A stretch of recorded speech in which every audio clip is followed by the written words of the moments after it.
We like to start every episode with the disclaimer that we are not professionals. Our conversations are solely based on our personal experiences, thoughts, and opinions. Nothing discussed here is meant to be taken as professional mental health or medical advice. If you have questions or need assistance, please seek the help of a licensed professional. Discussions in this podcast may sometimes revolve around heavy material such as abuse, grooming, religious trauma, and more. Please listen with caution and prioritize your mental health first. Welcome to Trauma Bondage, the podcast where we talk about trauma, kinks, and non-traditional lifestyles and relationships from a queer lens. We're your hosts, Brigitte and Beth. Welcome to part 2 of the Unserious history of kink. Enjoy. If you haven't caught up with us, make sure you go back and listen to part 1. What was it? There was a Marquis de Sade who was the inspiration for the term sadist. But yeah, no, he was a proponent of extreme freedom, libertine sexuality, direct democracy was part of his thing. He was all about just like, you can do whatever the fuck you want. But he was also incarcerated a lot because he was a freak. I.e. like he... That would have been us though back then. Like we would have been in jail constantly. We would have been put in asylums easily. Yeah. But he was incarcerated multiple times for a number of years that they say totaled almost half of his life for everything from like sodomy to just telling obscene stories of like his sexual proclivities. And most of his works that like he wrote about all of this were written while he was in prison during that time frame. Damn. So like he couldn't do it, so he was just writing about it. What a soldier. What a BDSM soldier. Yeah. And then they like declared him insane, i.e. like asylums. So he ended his life in an asylum. That was where he ended up until he died. Yeah. Yeah. Being kinky does not mean you're crazy, guys. Just so you know. No. If it needed to be said. It's okay. It's okay. It's fine. Do your thing. Yeah. You can function and be a contributing factor to society and still need your ass beat. I stand with you. I want to put that on a t-shirt. Okay, so next we have Japan entering the picture. Yes. There was a work of art that was done called The Dream of the Fisherman's Wife by Hakusai. In 1814, it is basically tentacle porn. So I'm like personally really into this shit. Like I love the idea of being fucked by something that's like not really like fully conscious. Have you seen all like like, a machine, the monster dildos and shit like that? No, I have. Yeah. Okay, good. Yeah, Do you have them? I'm fully aware. I don't have them, but I'm aware. I feel like you should get some. Okay, well, my birthday's coming up next year, so. They are expensive. By Fisherman's Wife, it's literally, if you look at the picture, the Fisherman's Wife, it's like a woman laying down and like an octopus sucking on her pussy while his tentacles are like around her. Yeah. Octopus. It's honestly, visually, it's great.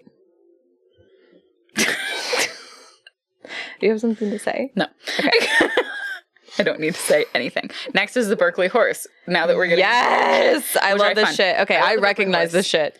Well, yeah, because so if you like in where we're at, there is also like fetish ball, which goes around and like, but that's what they had like on the stage. They have people come up and they write it. So what it is, a BDSM apparatus. It was designed by a woman. Of course it was. In 1828 for, you guessed it, erotic flagellation.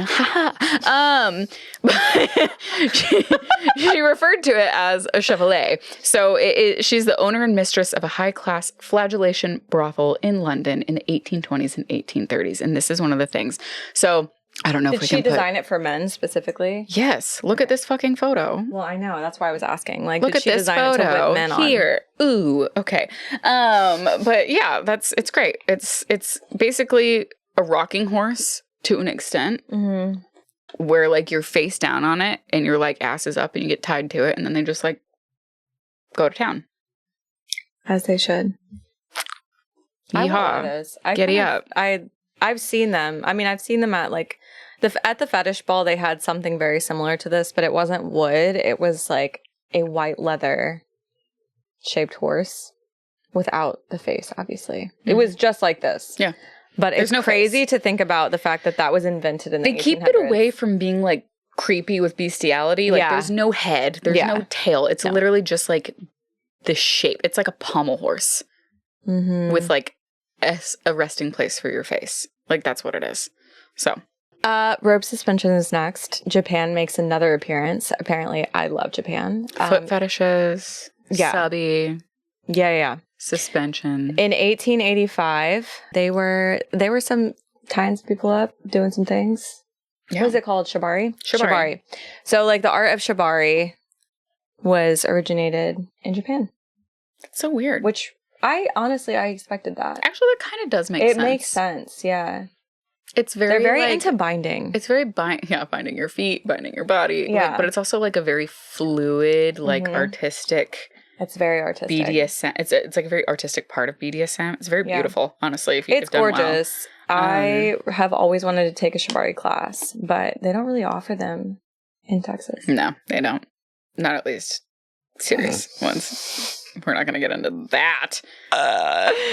Anyways, there's some backstory there, but we won't get into it. We'll just say it this way. Don't do shibari with somebody that doesn't know what they're doing. Okay, we're going to talk about the history of the violet wand, which is also where I'm going to go down my little happy path about dildos.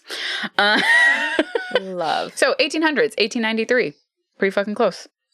We were born in the 1900s. I hate saying that. 90s babies.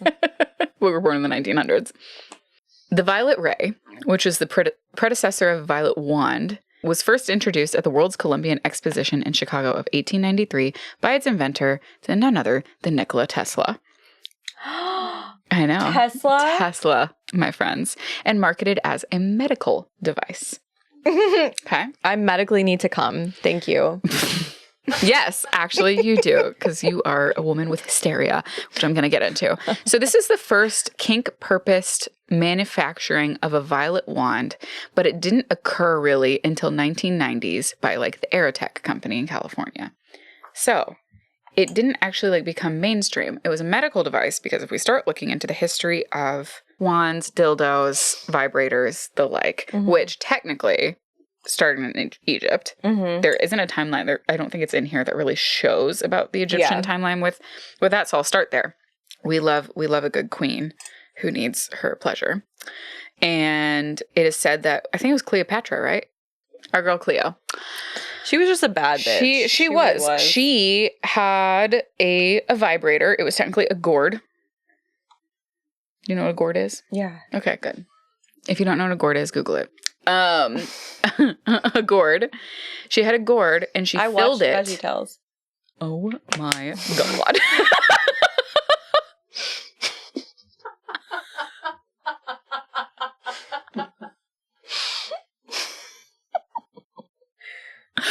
Barbara Manatee! Sorry, okay, I'm done.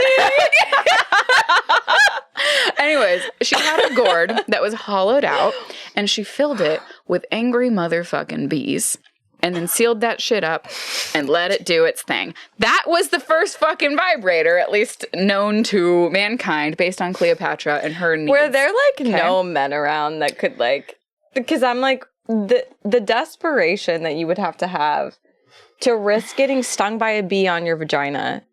But it was in a gourd. And thank God for it. God bless you, Cleopatra. God bless the lack of competent I'm just saying. So, like, that's where we started it, and it was, like, totally fine back then. But then we get into, like, the 1800s, starting to get into the 1900s. Nikola Tesla is like, hey, here's a medical device, a violet wand. Ooh. Okay? So, but the thing is, Nikola, even in Victorian times, but, like, kind of fluctuating into this, we start getting into women being treated for hysteria with dildos. Okay. So in the theater world, there is a show called In the Next Room, also known as the Vibrator Play.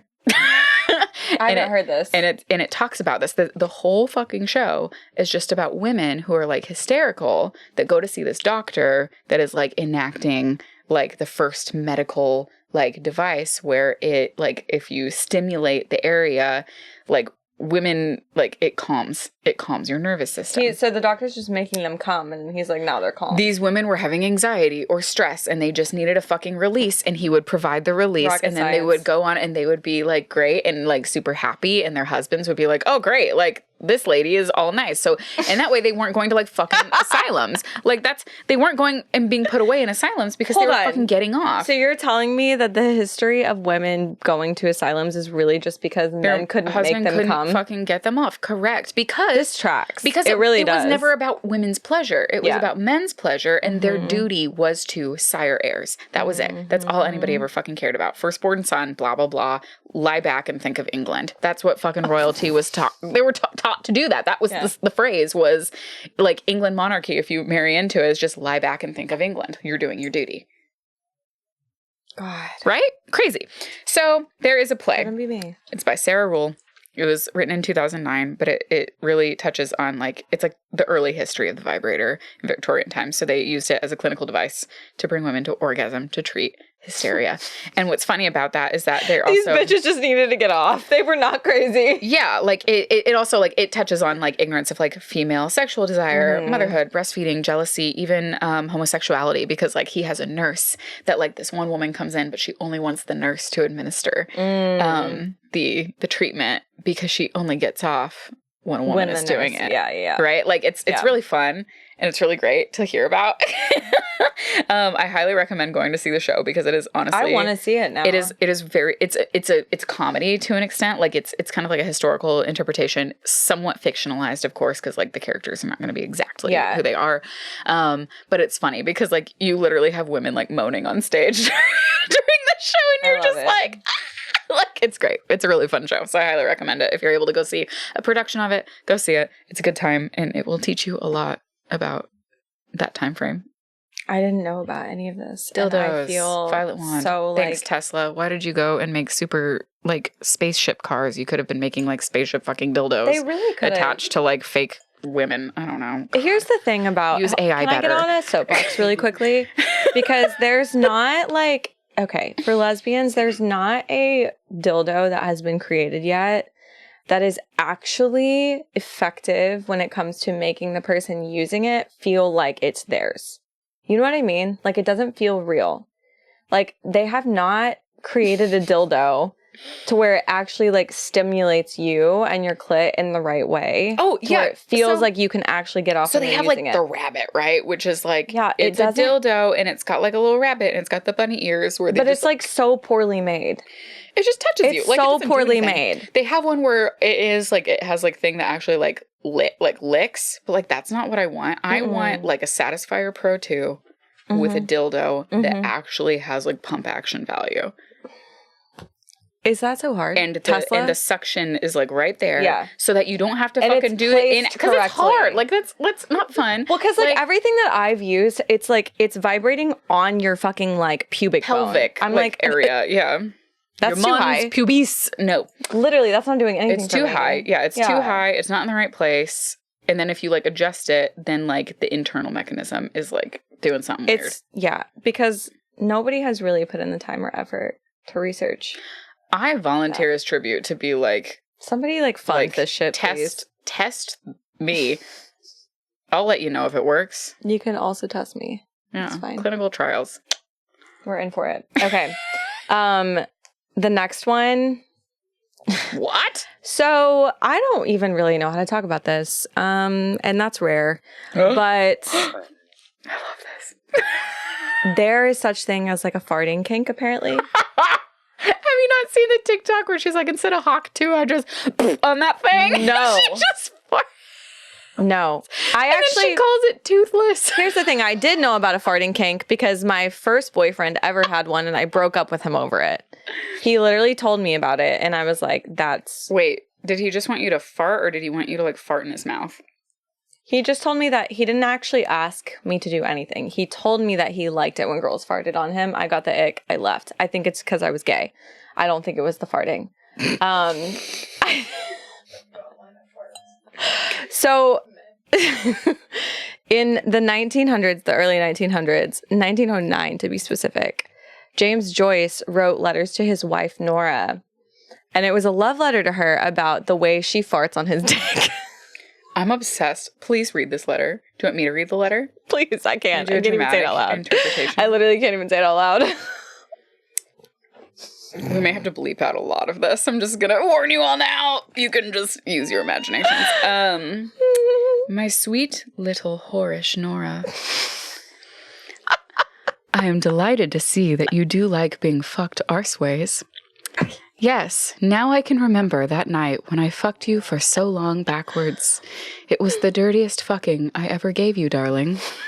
At every fuck, I gave you your shameless tongue come bursting out through your lips, and if I gave you a bigger, stronger fuck than usual, fat, dirty farts came sputtering out of your backside. This is a love letter, you guys. You had an arse full of farts that night, darling. And I fucked them out of you, big fat fellows, long windy ones, quick little merry cracks, and a lot of tiny little naughty farties. Ending in a long gush from your hole. It is wonderful to fuck a farting woman when every fuck drives one out of her. I think I would know Nora's fart anywhere. I think I could pick hers out in a room full of farting women. It is a rather girlish noise, not like the wet, windy fart which I imagine fat wives have. It is sudden and dry and dirty, like what a bold girl would let off in a school dormitory at night. I hope Nora will let off no end of her farts in my face so that I may know their smell also. That is love. That is love. Deep love. This is why I couldn't read it. I would have snorted through the whole thing. Look, I have an acting degree. I was bred for this. Let's go. I didn't know that a man could make farts. Honestly, Sounds though, so romantic. if I was into that shit and I got a letter like that, I'd be like, ooh, baby. Yeah. Let me fart on you. I'd be like, yes, that's a man. I'm sorry. What the fuck? I have somebody who won't fucking text me back, but there's a man who will write a letter like that about farts. Yeah. Fuck off. Honestly, know your worth, bitches. There's a man out there that will tell you how great your farts are. And he wants to know the way that you smell. And he could know your fart in a room full of farts. Jesus. God, no, that was too much fun. I was reading that and I was like, that was my time. You were meant for that. I knew that needed to be you. That was so good. I think the next one we could probably skip. I don't really. It's more sadomasochism and photos and fetish and corsets and leather and boots and high heels. We're getting into the 1920s. We're starting to see the age-old shift, and this was in France, of course. Which, for those of you who have watched Titanic, you know that they were like, "Ooh, we're going to America from England," and like, "Oh, all the French girls, like they let you me paint you like my French girl." Yeah, like. Yes, but like they're naked and they're doing fun things, and then you start thinking about like the red light district, and you start thinking about the Moulin Rouge, because that's like a real fucking place, and stuff like that. So yeah, France. So the next one, again, not kink. This history timeline kind of included some queer stuff because I think probably at the time it was considered to be kink. Yeah. Whereas now we understand it as just orientation. But the gay rights legacy started in 1924. And it says that essentially the first organization was created for gay rights, which I know the gay rights movement started prior to that, but it was more established by 1924. And then you see the entire history of gay rights in America specifically play out after that, and trans women leading that. And that's a whole other fucking episode. And what's wild is that all of that, and the persecution and everything like that, all even started before World War II. Yeah. Because we get into World War II, and that's where, this next thing is. It's, the first issue of a magazine called Bazaar Magazine, which I did not know existed. Now, I really want to find a copy of this, because it is Canada. We love you. 1946. It is the first S&M and fetish-oriented magazine. I want a copy of it. Somebody know I can find one, because that's really fucking cool. I just want a vintage copy of Bazaar. I couldn't even tell you if that's still even a thing. Probably not, because that was around the height of, where we're getting into wartime. And, of course, as we know, with war, that also came with the gay persecution. It wasn't just the Jewish community being put into the concentration camps. It was also the gay community and Black community. but that is kind of silenced. Like, people actually don't really know about that because they don't teach about it. They just talk about Jewish persecution, which, as they should, because that was, like, the predominant of it. But, like, I've been to Austria, and I went to one of the concentration camps that was out there to go visit it, and, like, they show all of the different uniforms, and obviously Jews had to wear, like, the Star of David on them to show that they were Jewish, but there were different symbols for different people, which, like, the fact that they even had one for Black people was crazy. Like, but also, like, gay people, it was like, it was mostly men, but, like, women would probably be put into that category, but we were considered, like, crazy, like, asylum, like, hysterical instead of deviants. Queer. But it's a little pink triangle. So the pink triangle is actually what stands for, like, that persecution as well. So, yeah. Okay, so the next one is the rise of Kinbaku, which is again in Japan. And basically this is just like porn.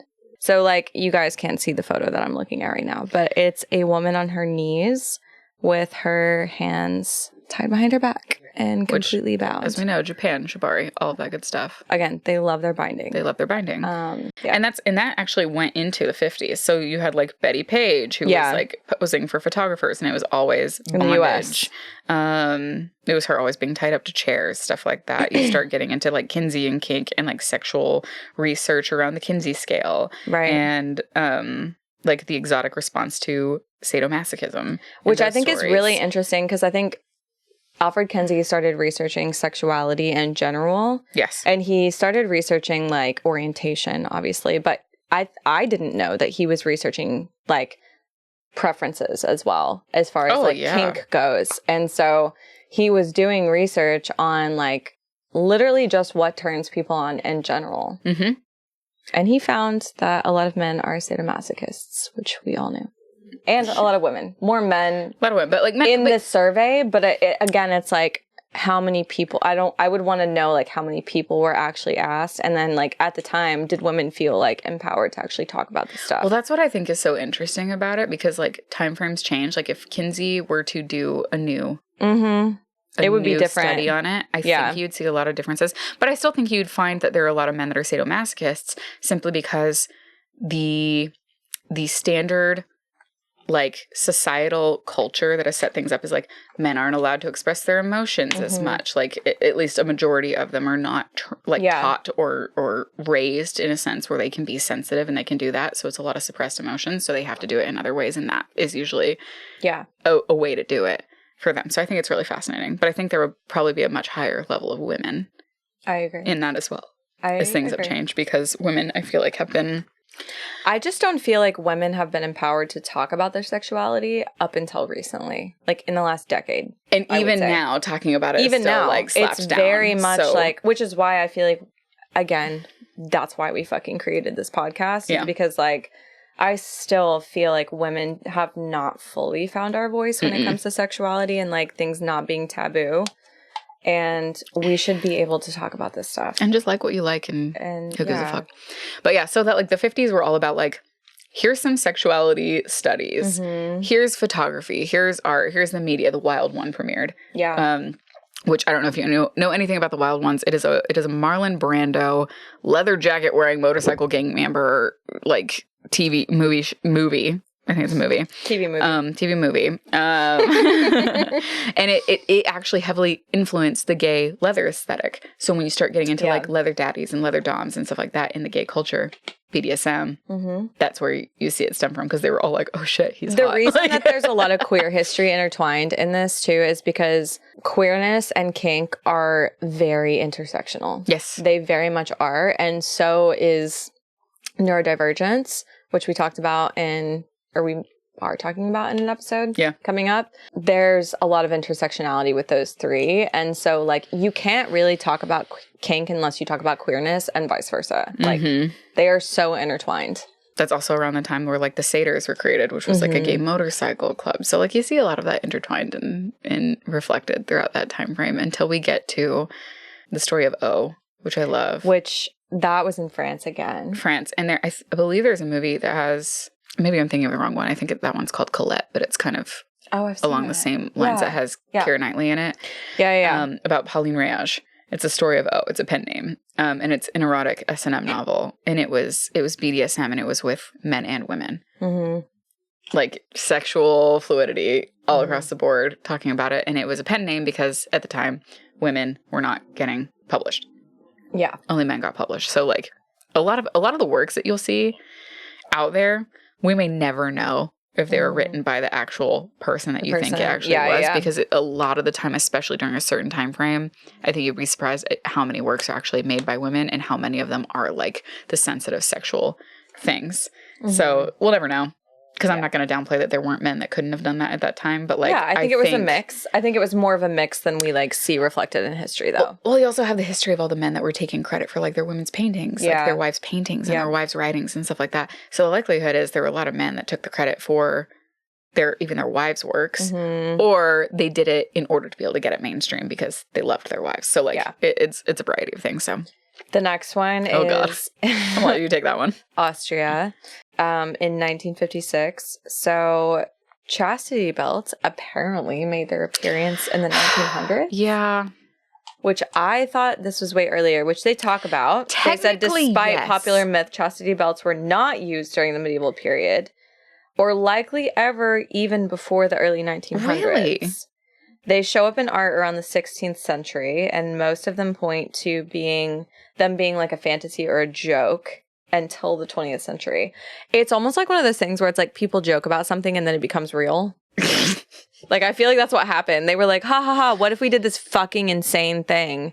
And then somebody was like, wait, but I actually... Let me just lock up your vagina. So apparently...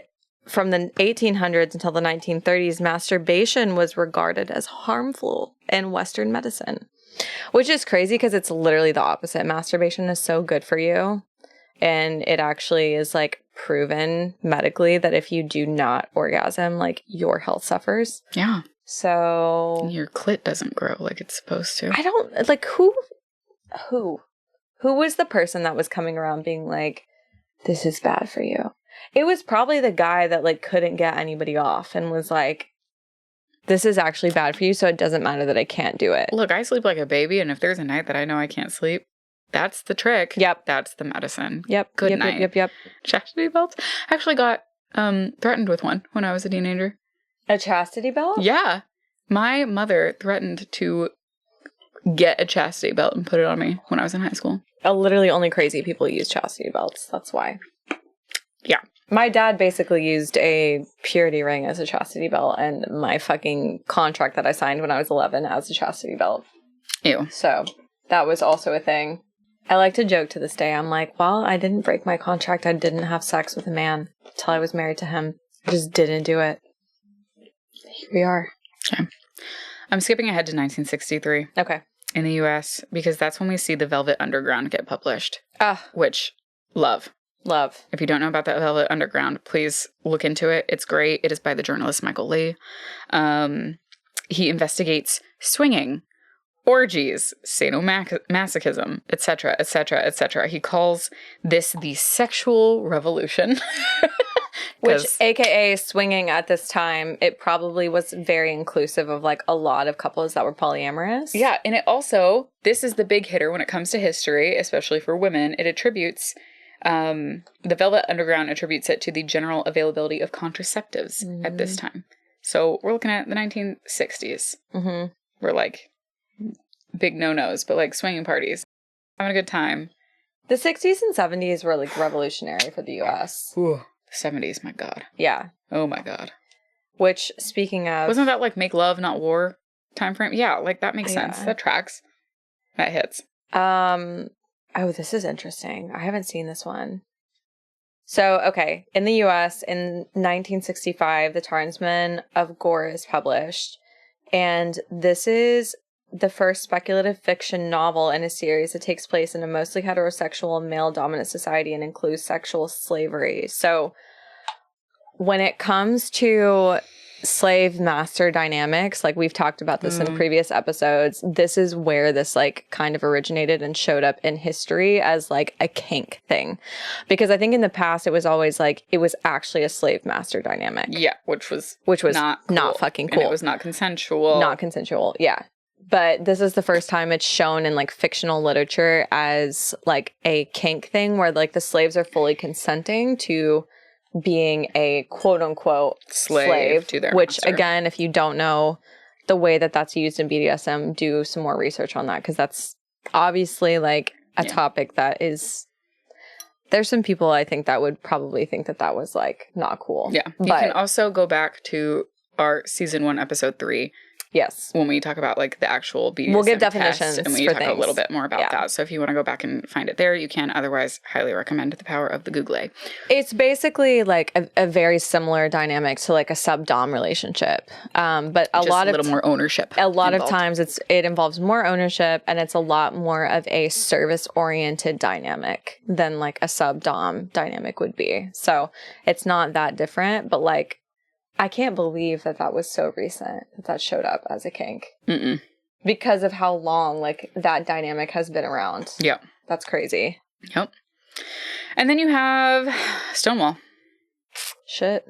Then you do. That's where we start getting 69. to gay rights. We start seeing the Hellfire Club being formed. We start seeing leather bars opening with the gay community. Even like the Leatherman's Handbook, which is a book about gay leather lifestyles that's nonfiction. So it is the actual first piece of literature that describes like keywords or safe words when it comes to BDSM. So you start seeing where they're implementing the safety mechanisms within these lifestyles and these worlds and these sexual proclivities. And that was recent. That's the thing. It's so new. We say like it's so recent. We don't mean like 5 years ago. I'm talking about the 70s. Like we're not that far off. In the 1900s, a lot of this stuff happened in the 1900s in the US. Yeah. What is that? It's been at least in the last 60 years? Like we're not even under 100 years. Like we're like that's insane. Yeah. This is where it starts coming to the forefront. So. And then the hanky code comes in, which I'm sure there are a lot of gay men that like probably still understand what this means, because it wasn't that long ago. It was in the 1970s, but the hanky code is a popular like code within the gay male community primarily. Like lesbians don't really use this. Yeah. But it's basically like a code where they use it to signal sexual fetishes or kinks. And availability. And availability to this day. Fisting, golden showers, bondage, BDSM, leather, all of that stuff. Like that was all of the stuff that was like primarily the stuff they were into. It is still used to this day in a gay community, but also in the heterosexual community. They stole it. That's typical. No, I don't know if they stole it because part of the history was during the gold rush, and part of the gold rush was cowboys. Yeah, which aren't so country folk. So like if you watch gay. line dancing, like these Brokeback Mountain, or am I just thinking of the movie? I think you're just thinking of Brokeback Mountain, my dear. But no. So this community, like now that we have more access to seeing things and stuff like that, if you look at like honky tonks, the line dancing, stuff like that, you'll see some men, some women that have a handkerchief in their pocket. It now denotes whether or not they are available or not, or if they're taken, but like down to dance with other partners, stuff like that. So it's like a little bit of a play on the hanky code with the gay community. So a lot of them are not going to like that I just said that, but like, sorry, that's what it was. Oh yeah, totally. You probably have, and you probably just never noticed it. Yeah. It's because it doesn't really apply to you. Well, I was going to say, I feel like lesbians need to like get with the program, and like we need to create our own. What, I'm a lesbian or not? I thought it was just the ring of keys. No. Not if you're a lesbian or not. If you're kinky or not, and if you're open or not. No. Which most lesbians... Pinky rings for kinky things.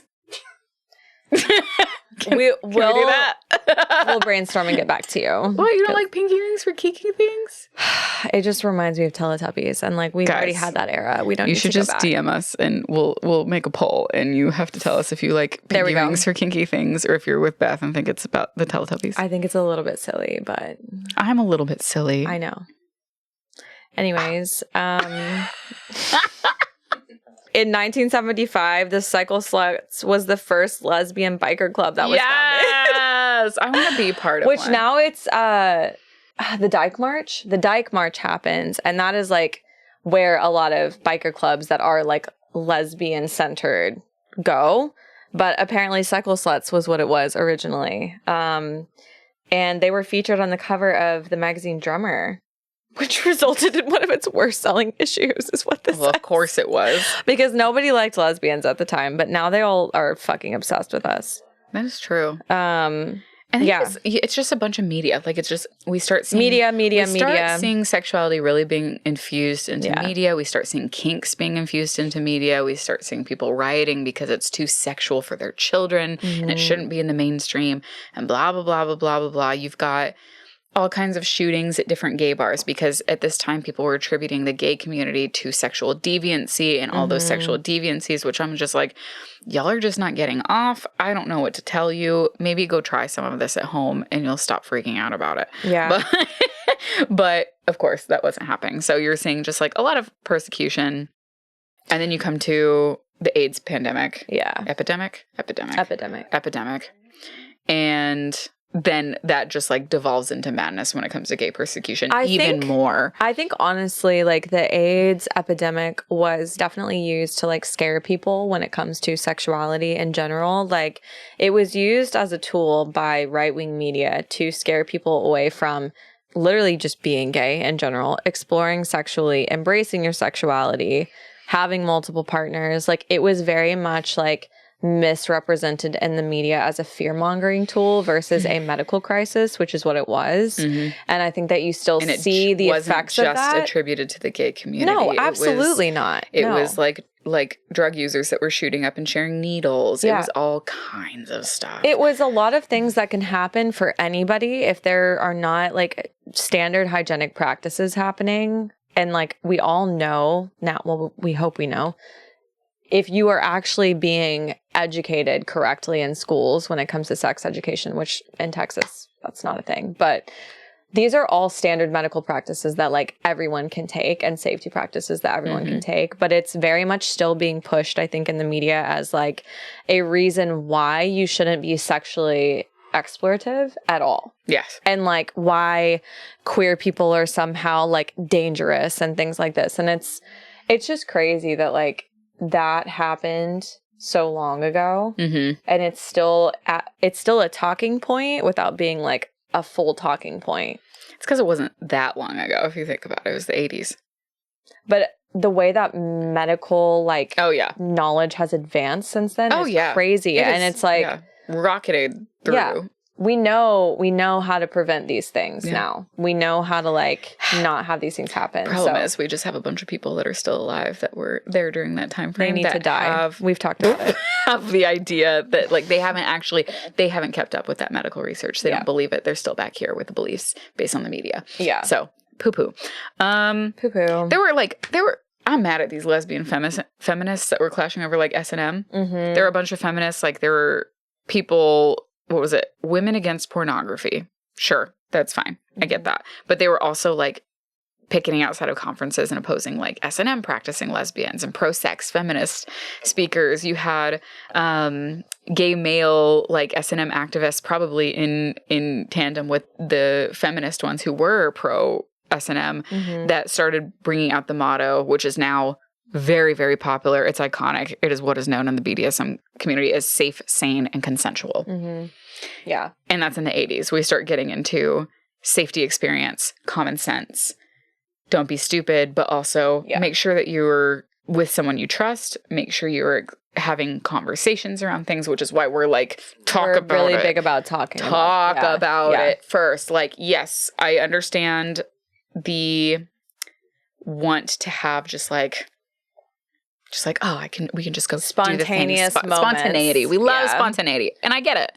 But when you're getting into like the deeper shit, gotta have the conversations. And that's where that popped up here in the 80s. So yeah, I think that's pretty much, I mean, I want to talk about the Folsom State Fair really quickly because I actually want to attend this because it still goes on. It's in San Francisco, but it originated in 1984.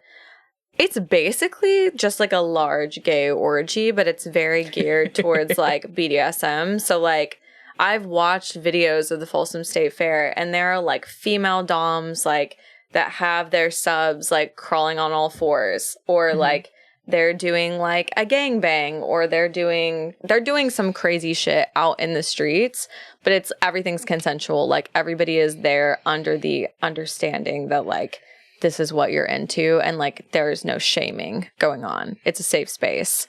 So I want to go. That sounds like fun. I want to go and observe the first time and then maybe participate. But I just want to be in a space. Like, I can't fucking find this in Texas where it's like, so I literally, like, my house is the place where this happens. But like, where it's so sex positive that like anybody can do anything and nobody's going to be like, you know what I mean? Nobody's going to be weird about it. Yeah. It's all going to be consensual. Right. Safe space. But there still aren't a lot of spaces like that exist that are like talked about in the US. It's pretty quiet. In other countries for sure, but like not really here. We have a couple, but like you may run into people who are part of it that you know are not safe because you've experienced stuff with them before. That part. So that's part of it. It's like you have to be really, really aware of your surroundings in those scenarios because like you are choosing to go into a room, if you will, with a bunch of strangers. Yeah.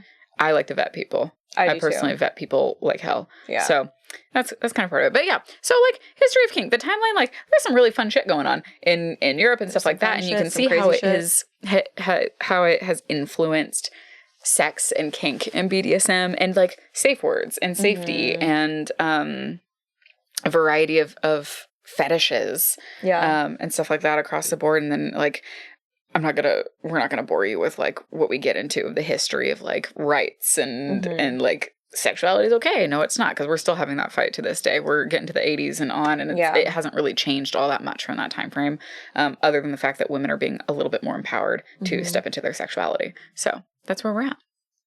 So interesting. Yeah. It's so interesting because it's like, you know, through history, you just see people like dealing with the same shit we're still dealing with. And I'm like, can all of these puritanical assholes just like get off their high horse and let us have fun? Yeah. All I know is that I would have been a follower of Dionysus. I would have been all over that. Whoever the first bitch was that you talked about, I loved her. Oh, yeah. What was her name? The goddess of, I don't know, Pia something. Yeah. I liked her a lot.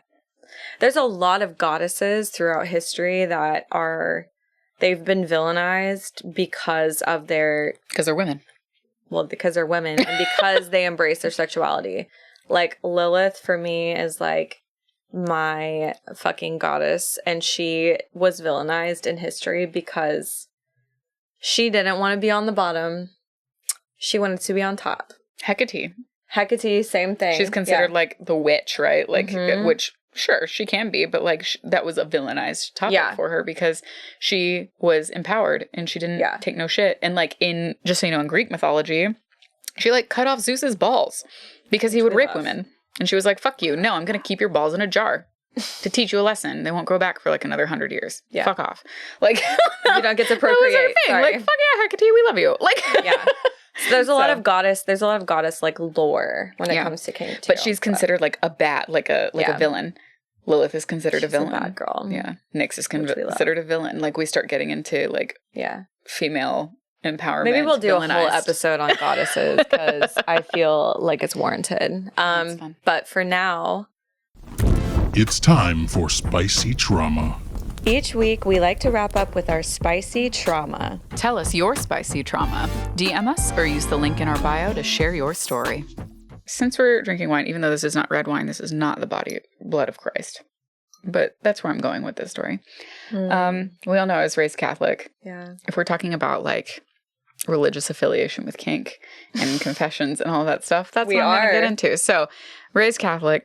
Didn't spend like a shit ton of time in the Catholic Church, but like enough, especially when I was going through confirmation, which if you're not Catholic, you have to go through like this like confirmation school, and you have like lots of classes, and you have different like, what is it, church study group leaders, and you go to like a retreat, and your priests come out and like talk to you, and you do like Bible studies while you're also like doing ropes courses. It's fucking weird. But no, I get that. And I think Baptists do the same thing. And I think I've talked about like my retreats and stuff like that. Like Catholic schools, like probably 90% of the people like lost their virginity at these retreats because like the counselors and like the people that were there to like watch us would take like sleeping pills, and we'd all sneak out and like fuck around in the woods. Like that was just like what we did. Maybe that was just us. I don't know. I just feel like that is a common theme amongst a lot of Christian kids. Somebody got pregnant every year. Yeah. At church camp. Yeah. At church camp. Like that's, it's just a universal experience, guys. But I, being in a Catholic church, being the sexually deviant child that I was at the time, which I was like straight at the time. Like I was just sort of, I was screwing around with guys. I was also making out with girls at church camp. Like I was just doing the Lord's work. Time. But yeah, so I was a frequent user of the confessionals. Not for the reasons you think. I mean, I was on my knees. That part. But I would meet people in there to... Let's preface, a confessional for people that are not Catholic. It's a very dark, quiet room. It's a dark, quiet room where like a closet. There are two sides of it. Mm-hmm. You're in one, the other person is in the other. And like, correct me if I'm wrong, but there's usually just like one little screen where you can't really see. It's like a little screen. You can't really see the other person. Mm-mm. Do they make a glory hole in it? No, they would just sit in the one side and I'd go into like the confessional on the confessional side. So like you would like, because priests didn't like sit there all day. Right. They don't just like there's like so literal time open. for confessional. So it's open. And so we would like go in there and it's dark. That's the whole thing is that like you're literally sitting in pitch black, at least in these confessionals. Yeah. It's like pitch black. In ours, it was actually a little bit bigger of a room, not just like a chair. Mm-hmm. So like it was a little bit bigger room. There was a bench. There was usually like a rug or something. Like it was a nice fucking confessional. Ambiance. But I would go in there to blow guys. As you do. That's what I would do. And like we would drink the wine and we'd like snack on the body of Christ because those wafers fucking slapped. Like they were great. The body of Christ or whatever his name was. But so like there was like one guy that I would do that with, and one time I went in there and I did my thing, and it turns out it was not the person that I was going in That's not good. to do that for. No. It was my like Bible study group leader who was still like my age group, like a little bit older, because he was in there because he was actually going to go to confessional. He was like, and he just got a random blowjob. He was just honestly, slay. You just let it happen, and that was it. And that like Did you recognize his voice? Like, no, he didn't say anything. Okay. Well, I think he panicked. I think he was like, oh my God. As one does. What do I do? Take it. And it became a regular thing to the point where he would actually go to confessional and I would do it while he was confessing to our priest. Oh, that's hot. Love that. I know, right? Yeah. Oh, man. I would love to do that. We're going to have to, I have ideas now. You're welcome. Thank you. Yeah, that's crazy. Yeah. I mean, that's very Catholic of you to do that, though. Yeah. And that was around the same time that I was getting threatened with chastity belts. So, like... Yeah. You were like, chastity belt my mouth, Mom. She would have. That's the thing. She would have. Put a muzzle on me. Put a muzzle on me. I might like it. The private investigators weren't seeing that shit. We have to turn our mom trauma into something funny. You guys just leave us alone. Sorry. My spicy trauma is not really on theme, but it's just like the most recent thing that's happened to me. Okay. So the other day I was with my wife, and I mean, we're poly, but like we have a very open relationship where like we talk about literally everything and every other person that we interact with at all. And we are like not seeing anybody else right now outside of one person. Yay. So we're scrolling through my wife's camera roll looking for videos for them to send for like an open mic submission. And I see this photo and it's this girl kneeling between their legs and looking up at them. Immediate death. And I was like, hold on. I like scroll back up. I'm like, who the fuck is that? And I start like going crazy in my head. I'm like, is this like an old person they used to hook up with? Is this like, why the fuck is it in the photos so recently? I literally was like, I was so confused because my wife is so fucking honest with me about everything that I was like, there's no way they're like hiding something. So like, whatever. So I start freaking out and they look at me, they go, baby, that's you. I was like, no, it's not. What do you mean? They click on it. They're like, remember when I was like showing you how it would look if you had bangs and I was holding them like in front of your face? And I look at it and I'm like, it's me. It's literally me. You with them holding my hair. You just don't know what it looks like. I didn't know what I looked like. Oh, Lord. Okay. And I was like, my sweet, innocent wife would be the one to just have a photo of me on their camera roll innocently. And I'm like, who the fuck is that? You're like, baby, you're so it's literally you. lucky that I'm patient enough to ask you the question first. Yeah. Because homicide was on the horizon. Literally. I was like, she looks like me, but she's not me. Like, who the fuck is that? And homicide is not required because if they just talk to you about it. Yeah. All good. But you know what's funny is like I was at least like, oh, like seeing myself in third person, like I think I'm like so adorable. Because I saw that girl and I was like, she's so cute. Like I'm jealous. And then it was literally me.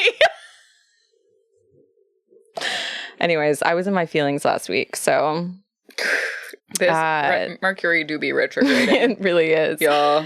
Moral of the story, my wife is not cheating on me and never would and is so fucking loyal that I could cry. Bethany was being cheated on with herself. With myself. I was making up me as the villain, which tracks. Being banged, if you will. So sorry. I feel bad. We have to go. It's been a lovely episode. Thank you guys for tuning in. We love the fuck out of you all. We do. Yeah, go forth. Be good. No, go forth. Be bad. Shut up. Go forth. Have a spicy, traumatic-filled day. Spicy, trauma-filled day. Be good and bad. Yes. Yes. Or don't, but like, we won't. We won't be good. Right? Cheers. Salut. Cheers. Be good or don't. We won't. Cheers. If you like today's episode, follow us on social media at Trauma Bondage Pod. Follow Beth at Modern Day Lilith and Brigitte at Your Faith Femme. If voyeurism is your kink, subscribe to our YouTube channel, Trauma Bondage Podcast. Production by Instrumental Media. Special thanks to D. Dumpy and Wolfstar for music.